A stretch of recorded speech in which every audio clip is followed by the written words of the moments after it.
Hello, welcome to Talk Wildlife and another of an interview about REGUA in Brazil. You may have already seen Lee's introduction to REGUA and also Tom's introduction to the dragonflies you won't have seen yet because that's still to come, but also Allan's introduction to the hawk moths. I've got Allan back, which I'm delighted to say. Hi, Allan. Hello. Hi. What we're going to do today is we're going to talk butterflies. I still haven't got over the number of hawk moths, but I'm working on it. But today we're going to talk big numbers again because we're going to talk butterflies of REGUA and the surrounding areas. And the reason I say surrounding areas is because your book covers more than just REGUA.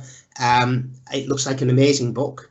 So we will talk about that in a second. But I think, first of all, it would be worth us just sort of setting the scene again, just for people that haven't seen Lee's video, just by describing a little bit more about sort of REGUA at first as sort of an entity and also as a habitat. So I'll just share screen and then we'll start doing that.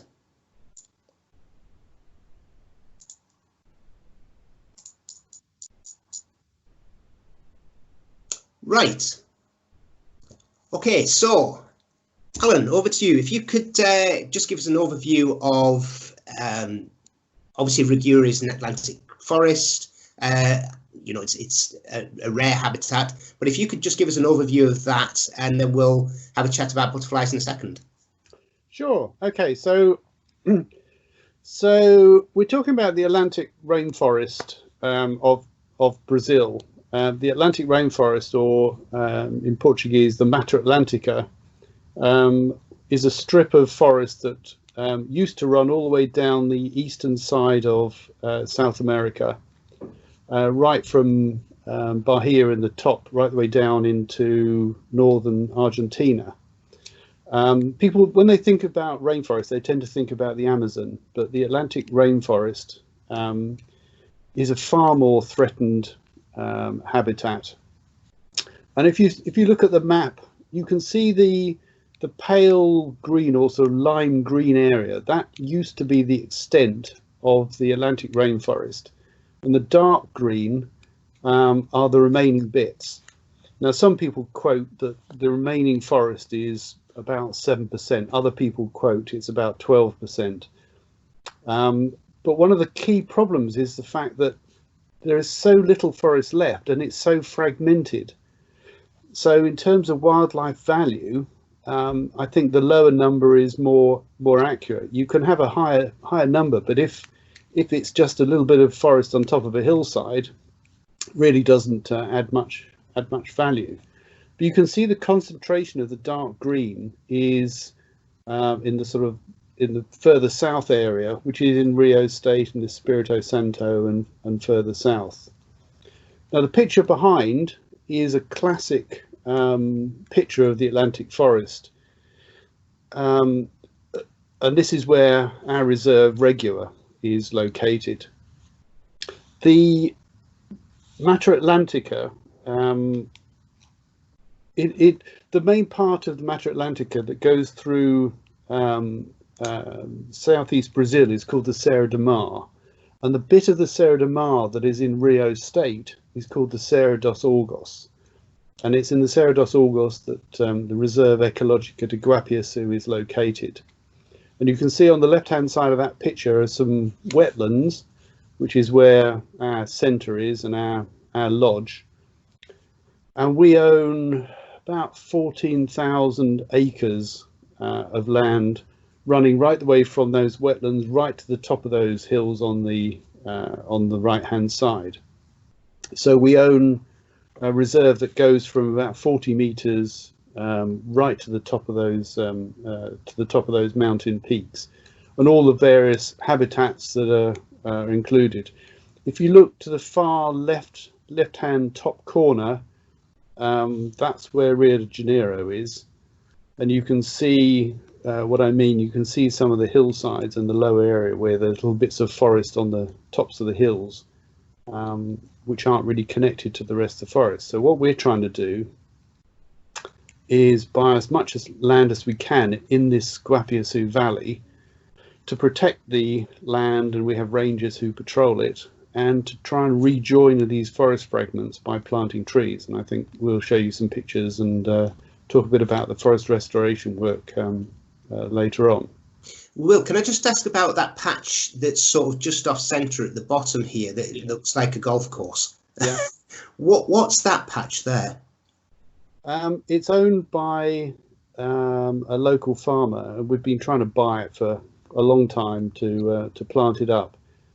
But as is often the case, some of these local people think that we foreigners have endless amounts of money, and they put ridiculous prices on their land. So they just won't sell it to us at a reasonable price. So the problem is, if you start paying over the odds for a bit of land that you really want, you start setting the price for lots of other land, because they can talk to each other. So whilst we'd love it, it's not top of our priority list. If you can see in the centre of the more in the centre of the picture, there's a hill, and you can see some really brown areas. Yeah. Those areas are bits that we've bought and we're actually planting. This bit here. Yeah. So we're actually planting up. Those are horrible old cattle pastures that we're restoring. We've planted, I think it's 550,000 trees now. So in fact, all the area around the lakes, all of that forest around the lakes has been planted in the last 10 years or so. So I think we've got, if we just jump ahead slightly, we've got an idea of sort of number one, the wetland restoration, but it also shows quite well, the replanting, because that's all three of them pictures are taken roughly from the same vantage point. Yeah, they are. So the picture on the left, the 1980s, the land there was drained to plant these macadamia nut trees that are out there, and they never really grew all that well. And so it just gradually became pasture. So the picture in 2005 is just sort of scrubby pasture.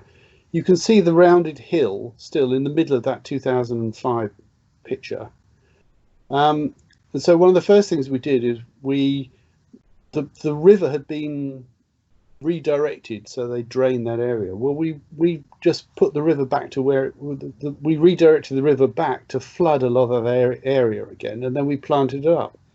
So the 2011 picture, you can still see that little round hill roughly in the middle, and the rest has just been created in 6 years. It's just the one thing about tropical restoration is that trees do grow pretty rapidly.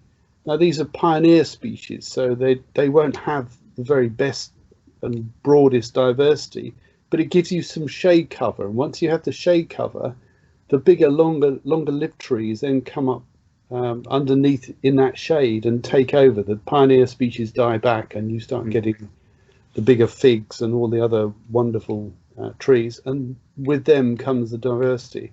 And of course, the animals and the larger birds bring more seeds in, and everything just takes off. But you have to get that shade cover to get the thing started, and you have to get rid of some of that thick, horrible African grasses that were planted there for the cattle to eat. But the picture on the right, the 2011 picture. So this picture is being taken from the garden of the lodge where our visitors stay. Clearly, it's even more mature now.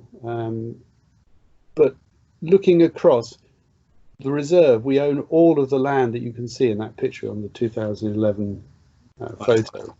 And you can just imagine that there are places up in those hills that probably nobody's ever been. Yeah, too right. And obviously, something that I like to always mention is just how much work the local community is doing here and how involved they are. So this is the reforestation project that I talked to Lee about. And clearly you are working very closely with locals. Well, there has to be a benefit to the locals. Initially, people were very suspicious of what we're doing. Why were people coming in and buying forests? Why were they planting trees? Because we've got lots of trees here in this area. What's special about it? and they thought maybe we were coming to steal their water and export their water to England, or there were all sorts of weird suspicions. And gradually we started working better with the locals. We started doing some education programs with the local schools. But to be honest, probably the key thing is providing jobs for some of the local people. Yeah. So all of the people that work at REGUA are Brazilian, although much of the money comes from the UK and now some comes from the USA. We only employ Brazilians. The only non-Brazilians are involved in it are volunteers like myself. So we provide work for them, and those people become the ambassadors. Those are the people that live in the local communities. Those are the people that perhaps used to be hunters, so they persuade their friends not to hunt in the land because they're there to protect it, they're there to restore it, and the whole thing just takes off really. But you know, these guys don't earn a huge amount of money, and people have come up with ideas. Why don't we plant it? Why don't we use drones to inject seeds into the land? Why don't we use high tech? We could plant more trees quicker. But it misses the point that you have to get engagement with the local communities. The guy in the centre is Mauricio. He used to be a hunter, and we employed him probably back in 2001. I think he was one of our first employees. Now he runs our nurseries, and he runs it like a sort of military exercise. He absolutely loves it. And he'll be out there climbing trees, collecting seeds, and the enthusiasm comes from these guys who work for us. Yeah, it's absolutely key. And most of the sort of small projects that I've spoken to so far have said the same thing. You know, it's all about the engagement with the local community and education, which is brilliant. So let's move on to the book, seeing as though we're talking about butterflies. First of all, give us a little bit of background to the book, because the book covers, as I said, a greater area than just REGUA. And then what we'll do is we'll boil it down to REGUA itself, and we'll talk about some of the species that can be found there. So first of all, give us a little bit of an introduction to the book. Okay, so the so in the near tropics, there are something like 7,700 species of butterflies, which represents about 40% of the world total number of butterflies. Although those numbers are changing pretty rapidly as people split. They're doing various DNA work on butterflies, and so the number of species is increasing all the time. But one of the problems in many of the South American countries is that the understanding and the work and the interest in butterflies is largely with professionals, universities, and various institutes. There's very little sort of general citizen science or interest from the amateurs, and if they were interested, then they would struggle to find the sort of books that are needed to identify the species. And I think it's critical that people can put names on things. I don't think people really care or are interested in protecting things if they can't name them, if they don't know what they are. I think it's critical that things have names, because then I don't know, it's just, I don't know, maybe it's just me, but I think it's really, really important. No, I think you're dead right. I think, you know, I've said this to numbers of people, you know, that people won't care unless they understand it. And, you know, part of that understanding is to not dumb down. I don't agree with dumbing down, but make it easier for them to understand it. So, you know, put a name to it, tell them what it is. Yep. And that way, you know, they will care, because they will go, that's a such and such, and that needs protecting. Otherwise, it just becomes just another statistic. Yep. So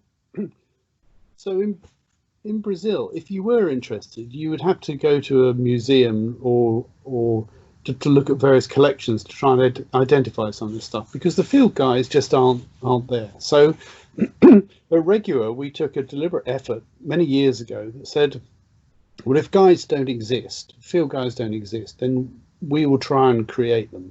The first one we did was the book on hawk moths, which I've done a separate video on. The second one was, well, we did a book on birds, and Tom Compier's book on dragonflies came out about the same time. Well, the next logical one to do was butterflies. And I sort of rather naively thought, well, that'll take, I don't know, 3 years or something, we can put a book together. And it became a much bigger task because the diversity is so much greater than you can ever imagine. But it's important partly because a lot of our visitors who come to stay at the lodge at REGUA, they want to be able to identify things. It's good for them. But more widely, it's all part of trying to introduce citizen science into the area. We have a fantastic network of citizen science, amateurs working with professionals in Europe, but there's far less of it in Brazil. And I just want amateurs to be able to identify things so that we can get much better information on distribution and population, and not be so reliant on. I mean, I don't kill anything, so I don't like people making collections of butterflies. I want them to be able to identify things from books or from websites. And whilst you think, well, websites are probably for a lot of people the best thing, if you're in areas where there's poor reception and poor internet speed, you really do need books. So we set about producing the book on the butterflies of the Ceredos augus. So it covers the REGUA area, but it covers a wider area. And as I think I said before, we're talking about the Ceredos augus, which is, I think it's about 200. It's a ridge of mountains about 250 kilometers long by 30 to 70 kilometers wide. And this book covers all of the butterflies, the 923 species that we've identified that occur in that area. Mm-hmm. Incidentally, if I just want to correct something that we talked about in the last video about hawk moths. Allan, you were asking about the number of moths and the number of butterflies, and you said how many moths are there at REGUA, and I was suggesting that the ratio would be a similar sort of ratio to the ratio of butterflies to moths in the UK. Well, I've been doing a bit of digging, and I believe, according to the Smithsonian website, in the world there are 17,500 butterfly species and about 160,000 moth species. So that's a ratio of about 9.1 of butterflies to moths. So in our area, if we've got 923 species of butterflies, then you're talking about 8,500 species of moths. So I will not be writing a book on the moth. Yeah, don't blame you. It has to be done in families. Yeah. And is that something that we might see in the future? Are you going to look at maybe doing another one on another family of moths? I think I will. I think probably the next logical one would be silk moths, Saturnidae. I haven't really explored how difficult that would be, but we take photos of everything we possibly can, just in case at a later date. But I mean, ideally, what we'd like is some people who are particularly interested in, I don't know, Geometridae or whatever, to come and help us. And there's so much work that could be done. Maybe some of those guides should be web-based, I think. Based on photos. We could even do some sort of collaborative project where people post their own photos, and we act really is to try and help identify them and build some photo galleries up. iNaturalist is quite a good site for that sort of. Yeah, definitely. So before we move on, because we mentioned sort of putting names to species, we'll move on. We've got about 10 different butterflies we're going to talk about. But before we do move on, I just want to mention your co-author, because obviously you know, he's not here, so to talk to us about it with you. But is it pronounced Jorge or is it George? I pronounce it George. George. But right. Yes. Doesn't mean to say it's right, but that's so yeah. George is a really interesting guy. George, he's Portuguese. He was born in Portugal. Then I think he lived. He went out, lived in Indonesia with his parents for a while, and he trained as a medical. Came back to Portugal, trained as a medical doctor in tropical diseases. But all the time, his real interest in life was butterflies.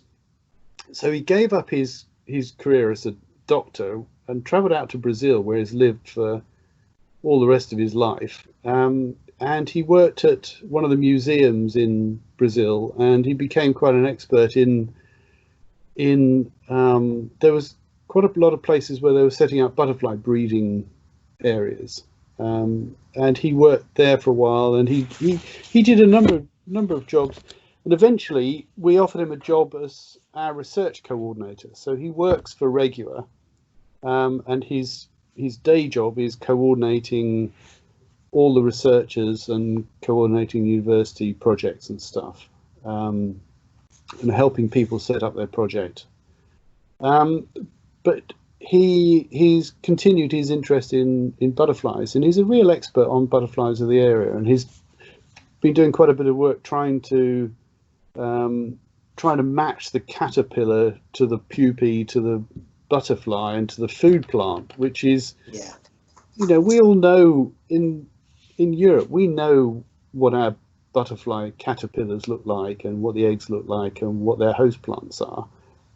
But so much of this work is still being discovered in South America.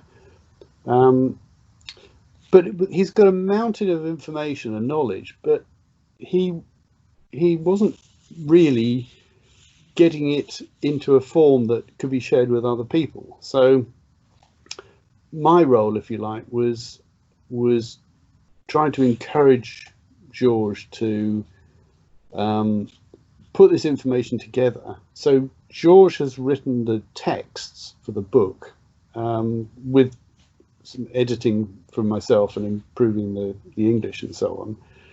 And I've done all the introductory chapters, and I've created the book. So I've done all the editing, but a key part was getting all the photos together. So there's over 1,300 photos in the book, of which about a third are my pictures. I think we got photos from about 70 other photographers who contributed, but four people, including myself, cover about 50% of the photos. But we've had great support from quite a lot of Brazilians, but also from people who have visited REGUA, who have taken photos in the past and sent me the photos. So it's a real collaborative effort. Mm-hmm. All of the species. So the book covers there are 923 species in the Cerrados Orgos. The book has texts and photos of 803 of those species, but misses out the grass skippers, which is like 120 species. So in UK terms, it's, you know, small skipper and large skipper, and there's 120 species, probably more, but they are very difficult to identify through photos. A lot of them you'd have to dissect to identify properly, and that really isn't the nature of this book. This is really a photographic guide. So maybe we'll do them and for a second version, but I'm not sure how easy that would be to do. Yeah. So of those 803 species that are included in the book, we managed to find photos. There's a few photos of pin specimens from museums if we couldn't get live photos. But if you take live pictures plus a few of those museums, there were only 3 species that we couldn't get any photos of at all. There don't seem to be a huge amount of searching on the internet, going through contacting people who run the large collections, the Natural History Museum, University of Paranal, Smithsonian, various places. There are 3 species that we just couldn't get any pictures of at all, Wow. which is rather frustrating. But I guess if back 5 years ago, if I thought we were going to get pictures of everything except 3, I would have been pretty happy with that outcome. Yeah, too right. You get so close that you. Yeah. Right. Well, let's put some names to some of the butterflies. So we'll start off with this one, which, I mean, clearly to somebody like me that's birded in Europe, you know, it looks like a swallowtail. Presumably it is a swallowtail, but not our swallowtail. So in the UK we have 1 species of swallowtail. I don't think scarce swallowtails have ever been recorded in Britain. It may have done, but we have in the Ceratophrys augus we have 29 species of swallowtails. This one is called Protesilaus stenodesmus. It's a fairly robust and nice butterfly, and sometimes you get groups of these coming down together feeding on minerals on the ground, so you get small flocks of these things.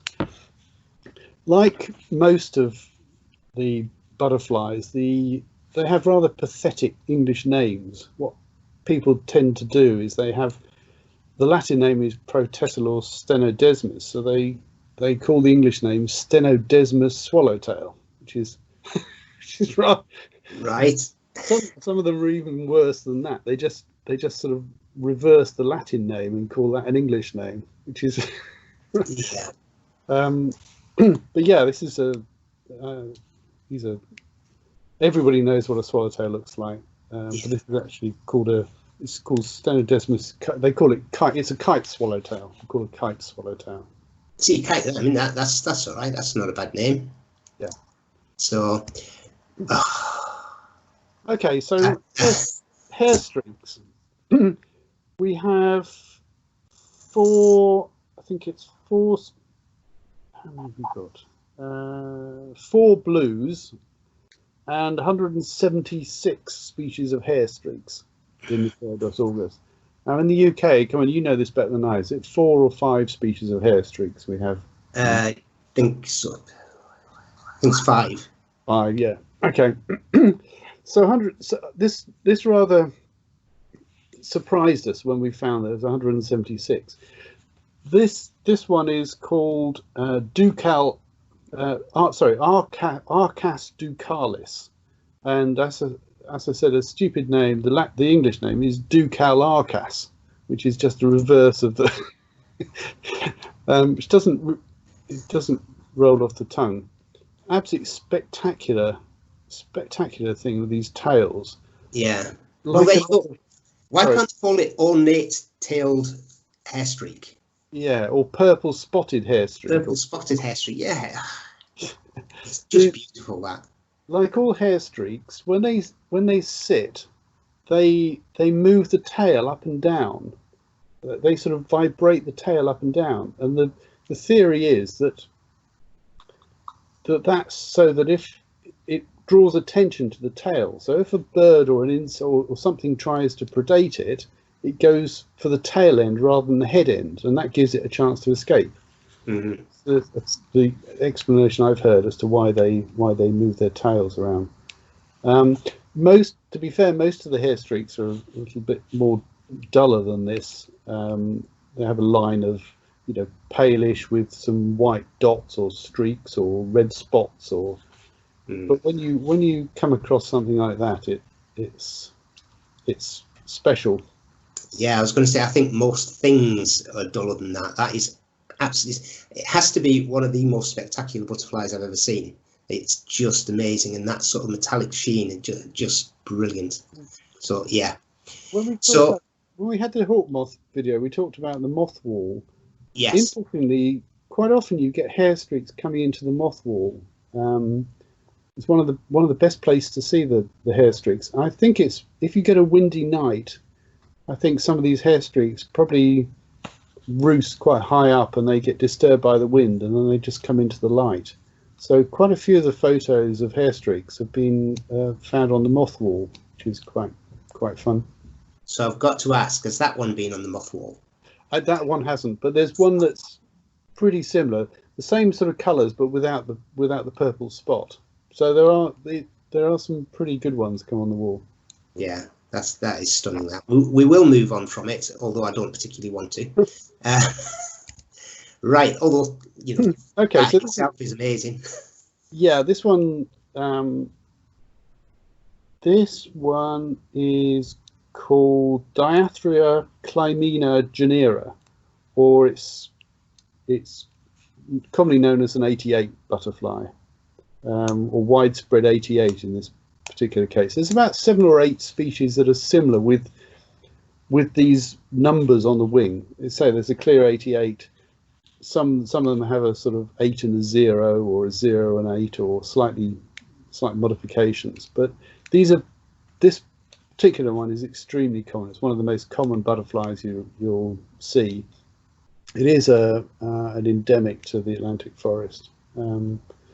It's a very, very common and very attractive little butterfly.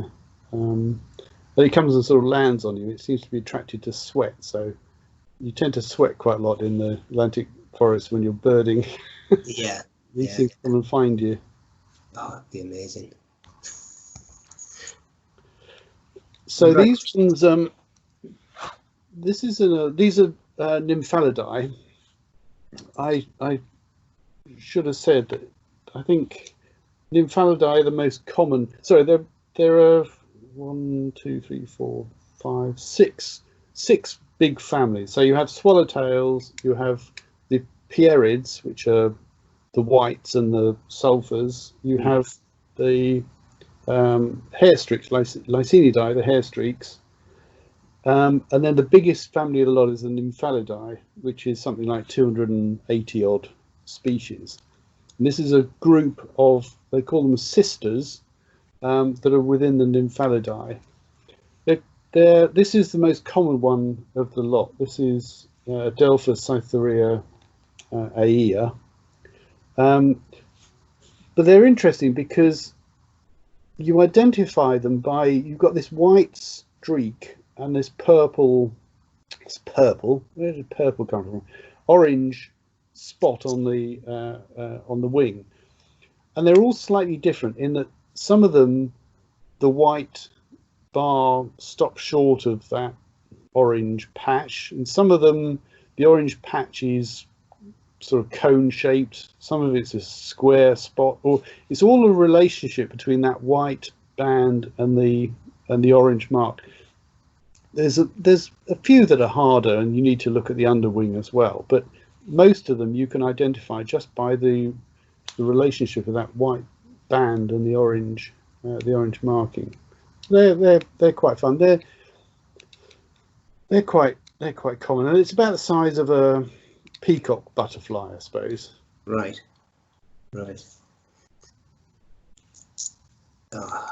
Yeah. Okay, so this is another nymphalid, and they're clear wings and glass wings. This one is actually called a glass wing. It's called Drymo glasswing. It's Ithomia drymo. They are just beautiful little things, but really difficult to see because you're aware of something fluttering, but because its wings are transparent, I know it sounds strange, but it's difficult for your eyes to focus on it and to really notice it until it lands on a leaf or something like this. Then you can see it, but they just, and often these things are going inside the forest, so it's in quite sort of dark areas, and you'll get several species of glasswings or clearwings or heliconians all sort of together, and they have quite a slow flight, but they're extremely difficult to see. And most of the glasswings are identified by these black patches in the centre of the forewing. The shape and extent of those patches seems to vary quite a lot. So some of them are sort of curved and quite a narrow curved band of even consistency. Some of them are thicker with a sort of pointed end to them, and yeah, they're beautiful little things. So what is why are some called glass wings and some clear wings? What's the difference? I have absolutely no idea whatsoever. It's just a different it's a different genus within the family, and I guess somebody was trying to come up with two names that indicate transparency, but of a different genus. So they came up with clear wings, and then somebody thought, well, they're like clear wings, but it's a different genus. We'll have to come up with a different name. That's all I can imagine. Yeah, well, that's as good a reason as any. I've made that up. Yeah, but it's gospel now. You can have a lot of fun naming these things yourself, because the names are so bad. Okay, so this is a morpho butterfly. When people think of Brazil and the forest, they think of these huge, big, brightly coloured butterflies. This one's a morpho. It's called Morpho Helenor achulini. I think there are 7 species of morphos like this, but there's another group called the Brasiloni, of which there's another 23, and they're all very large. I mean, we're talking, what are we talking? 9-inch wingspan, I guess. That is beautiful, spectacular, really brightly coloured. On the under wing, most of these things have got big roundels or spots.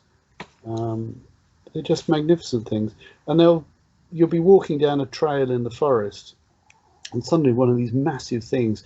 They're like, you know those toys that kids have, like a butterfly on the end of a stick, and they sort of bounce. Yeah. Well, these are just like that. They just sort of bounce along the forest. They're quite difficult to get on to get sitting down like that. But I was in a supermarket in the local village or town of Cachoeiras.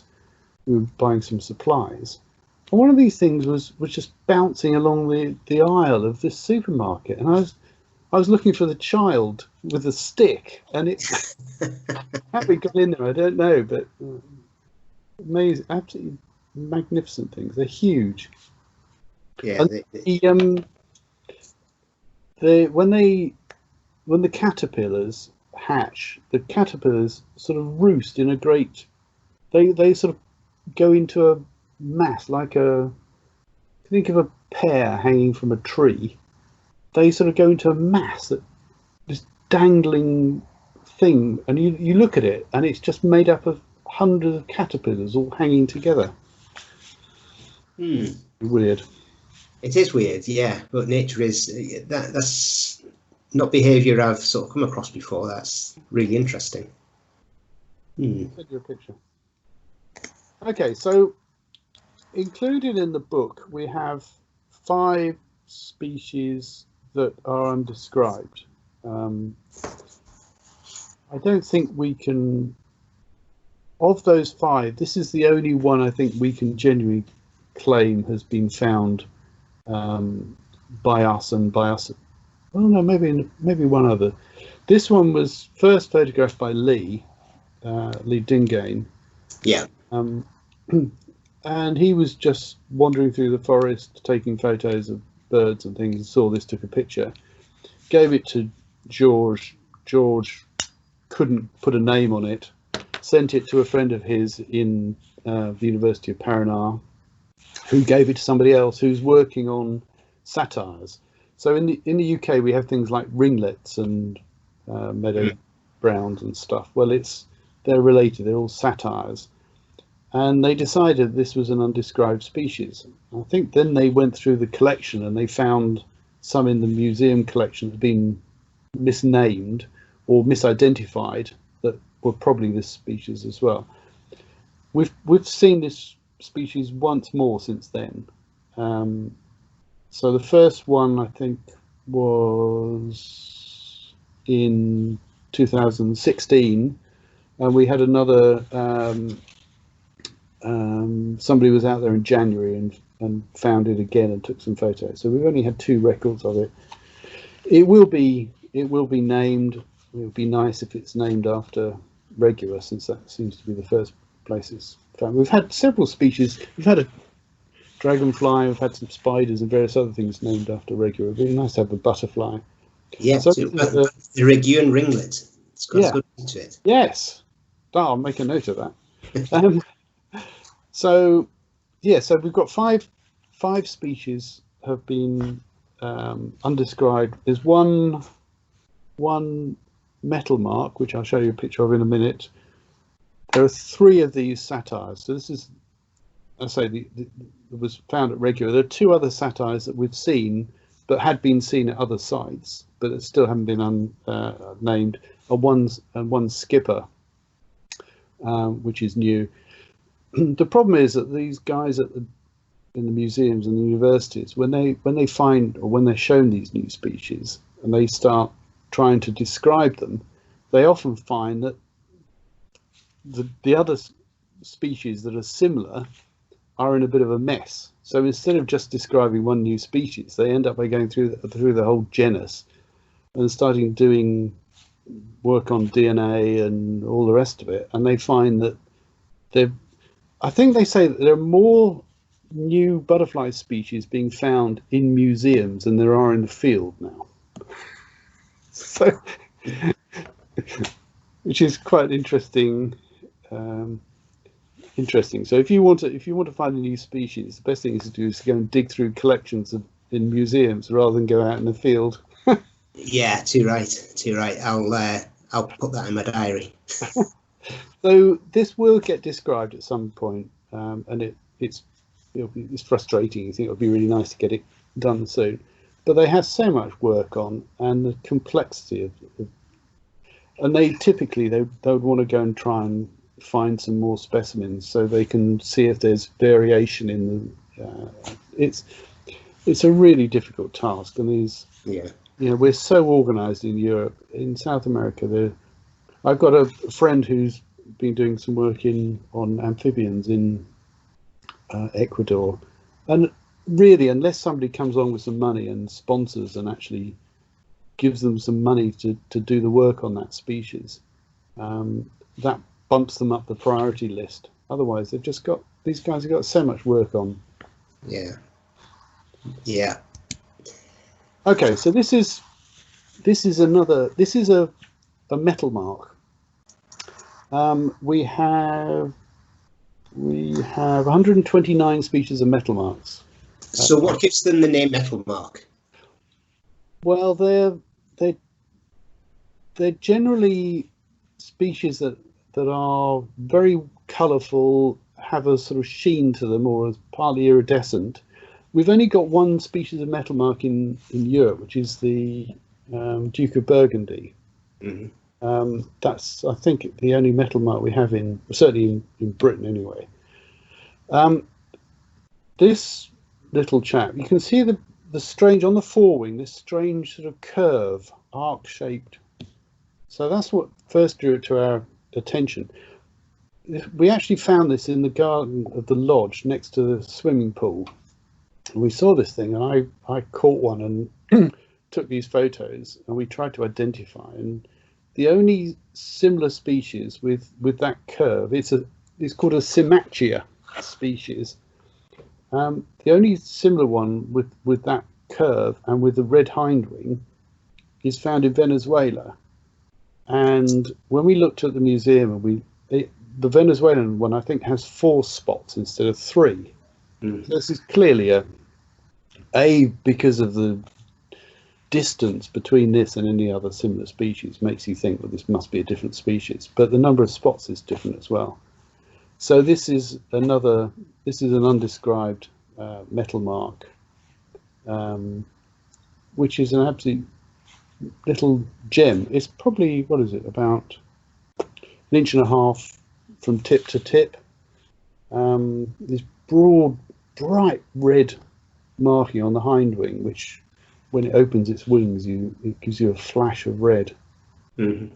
It's just a beautiful little thing. So yeah, that's another one of our 5 undescribed species. Yeah, yeah. So you mentioned that there was a similar one in Venezuela, and how many of these? I mean, are these sort of pretty common in the region that your book covers, or do you not know that? There are 5, I think, 5 species in the Cimachia genus, which are described. The one in Venezuela is called Estelina, Cimachia estelina. So this goes down as, at the moment, it's Cimachia similar to Estelina, and it will be named. I'd be lying if I say I haven't seen it many times. I mean, it must be in the same sort of areas, just we haven't really been looking for it that much. When we found it, we took lots of pictures, and we know it's there. It has been recorded. Again, it has turned up on the moth wall, so it must be in the same area. Yeah. But the other species in that group, in that genus, are more regularly seen than this one. Right.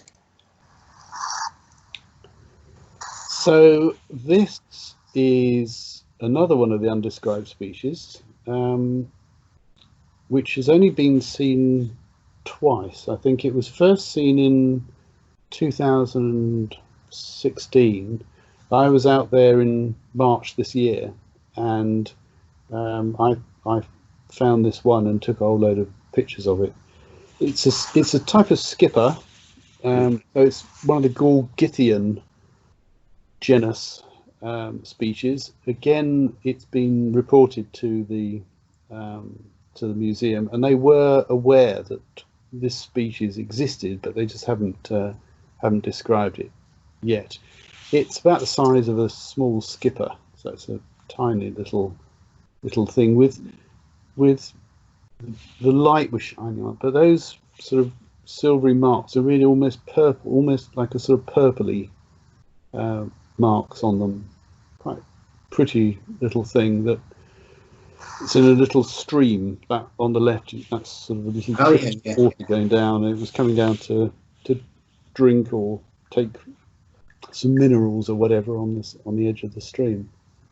But I think what one of the things is, okay, we've got 923 species.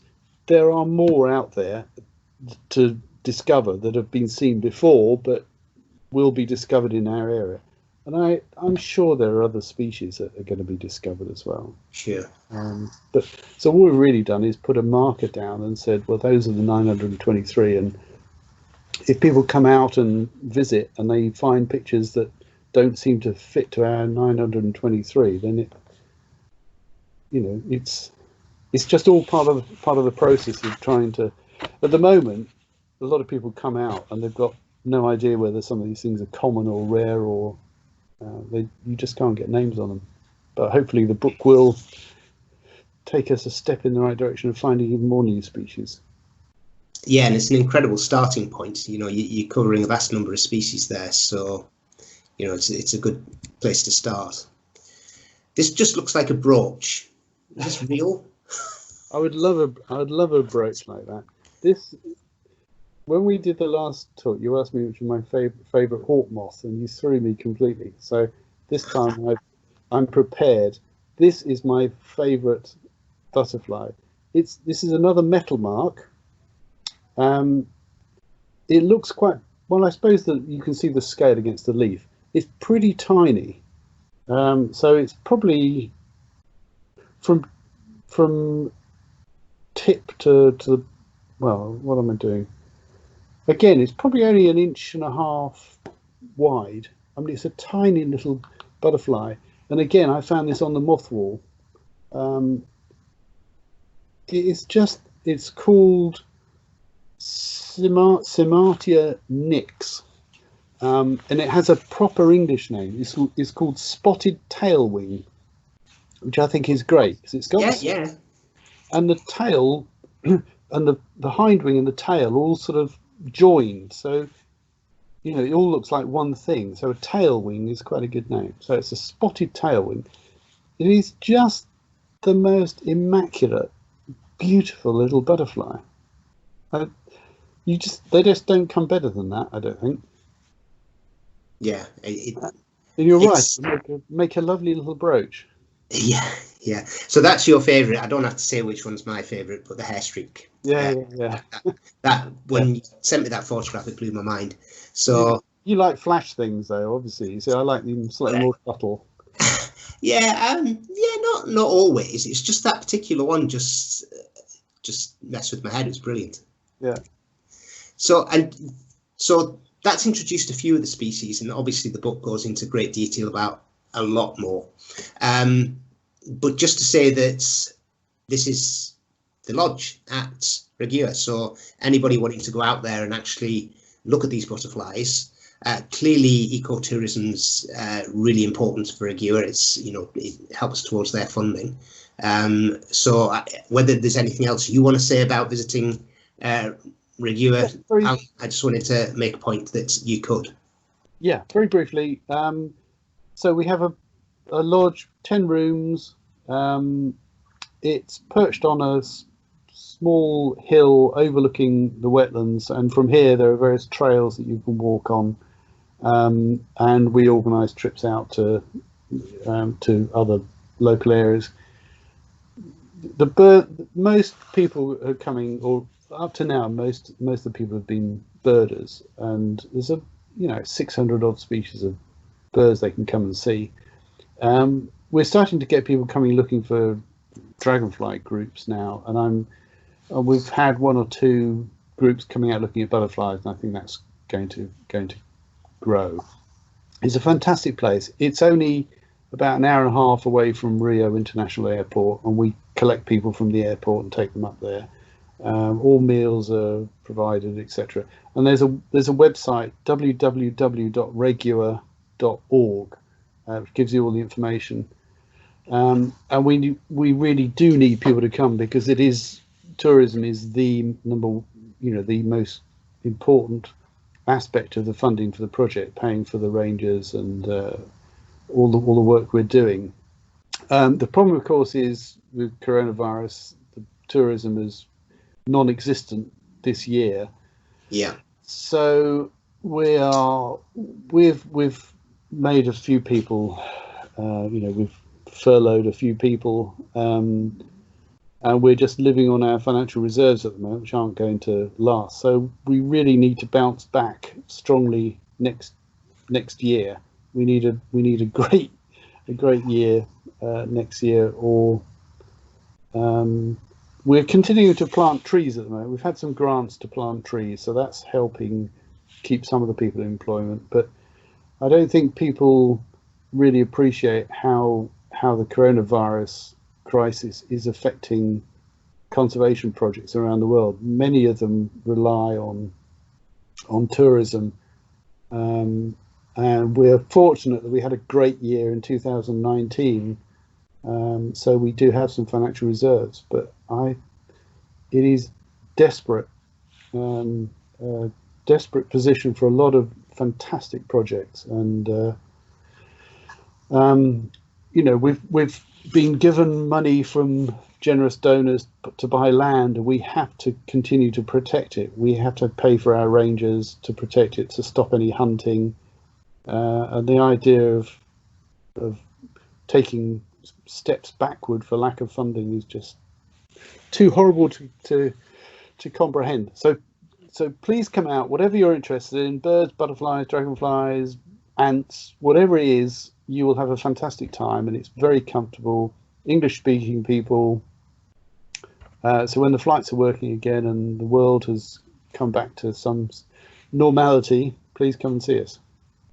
Yeah, I would like to as well at some stage. So yeah, I think what I'll do is I'll come back to you now, because I've got a question that I'm going to ask you that might be a little bit, sort of throw you a little bit, but it's more for discussion than anything else. But I'll come back to you.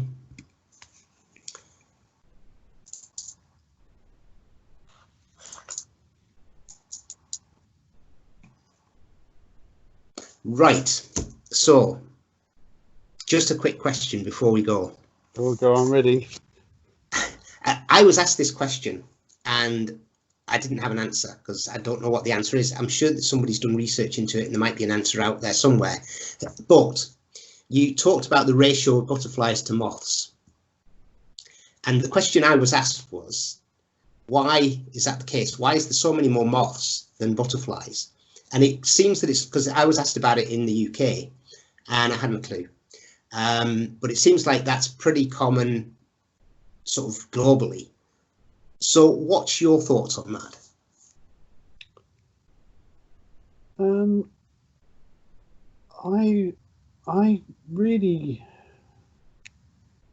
I would just be guessing, but two elements you might want to think about. One is predation.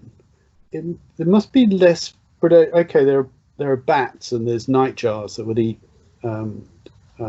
moths, but I would imagine there's far less predation at night, so there's an advantage to flying at night. The other, I don't know, it's like chicken and egg, but a lot of flowers smell. The smell from flowers is much stronger at night. Now, whether you know how that works. Does the smell come first and therefore you get more moths at night, or are there more moths, and which way around it is, I don't know. But a lot of plants are set up for pollination by moths. I was surprised there was an article in the paper a few weeks ago that was saying that people had done some research and they'd concluded that the moths were hugely underestimated as pollinators. And I just thought this was a strange paper. Why would people underestimate the importance of moths as pollinators, given the numbers of them, and the fact that plants generally, a lot of things like honeysuckle and various other things, much stronger smelling in the evening and at night. But I really don't know, and as you know, I'm just a complete amateur on all this stuff. But I would imagine that predation must be is a sort of logical factor. Yeah, that was sort of the route I went down. I didn't get quite as clever as you, talking about sort of plants at night and all the rest of it. Maybe I should have done and looked a bit brighter than I actually am. But yeah, I think predation maybe has a lot to do with it. But it's a huge number. It's not a small ratio; it's a big ratio. So well, there you go. Somebody can do a paper on it. You looking for a project? Yeah, no, you got me now. I'm going to have to start doing some internet searches after this is finished. Well, if you find out, let me know. I will. I will.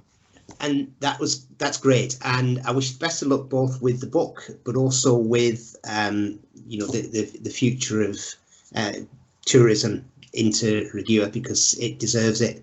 It looks like a stunning place, and one day I will get there. But for now, Alan, thank you very much indeed. And I will hopefully speak to you in the not too distant. It's a pleasure as always.